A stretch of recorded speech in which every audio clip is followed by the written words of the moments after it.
Chhota Udepur general hospital ખાતે વિશ્વ AIDS દિન અંતર્ગત આજે છોટાઉદેપુરમાં એક વિશાળ રેલીનું આયોજન કરવામાં આવ્યું છે। 1 ડિસેમ્બર વિશ્વ એઇડ્સ દિન નિમિત્તે આજે જનરલ હોસ્પિટલ છોટાઉદેપુર ખાતેથી એક વિશાળ રેલી કરવામાં આવી હતી। રેલીનું પ્રસ્થાન મુખ્ય જિલ્લા આરોગ્ય અધિકારી ડૉક્ટર ભરતસિંહ ચૌહાણ દ્વારા કરવામાં આવ્યું હતું, જેના ઇન્ચાર્જ ઓફિસર ડૉક્ટર કેવલ મોદી હતા। એનજીઓના કર્મચારીઓ સહિત મોટી સંખ્યામાં રેલીમાં જોડાયા હતા।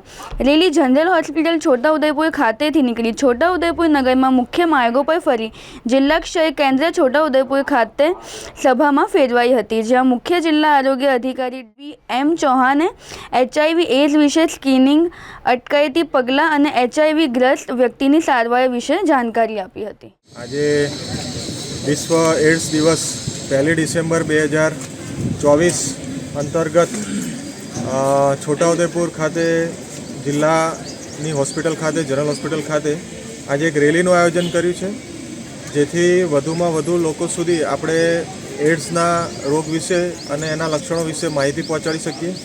આ વખતની થીમ છે રાઇટ ટ્રેક ઉપર આપણે બધાએ રહેવાનું છે, એટલે કે જે એઇડ્સ સાથે જીવતા લોકો જે છે એ એમના અધિકારોનું રક્ષણ કરીને એમના પર જે કલંક છે એ નાબૂદ થાય એ બાબતની થીમ છે આ વખતની 2024ની।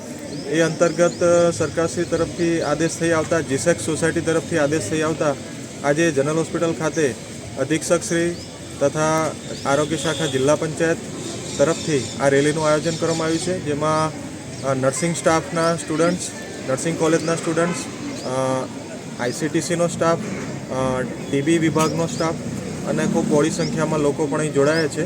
એટલે આજે આ રેલી દ્વારા અમે એ માહિતી લોકો સુધી પહોંચાડવાનો પ્રયત્ન કરીશું કે એઇડ્સથી બચી શકાય છે, એઇડ્સથી રોગ આપણે અટકાવી શકીએ છીએ અને જો આપણે પોતાનું બિહેવિયરમાં કંટ્રોલ રાખીએ તો આ જીવલેણ રોગથી પણ આપણે સૌ બચી શકીએ છીએ। એ જાતનો હા હેતુ છે। હું doctor BM Chauhan, in charge CDHO અને જિલ્લા ક્ષય અધિકારી છોટાઉદેપુર, અને અમારી સાથે અધિક્ષક શ્રી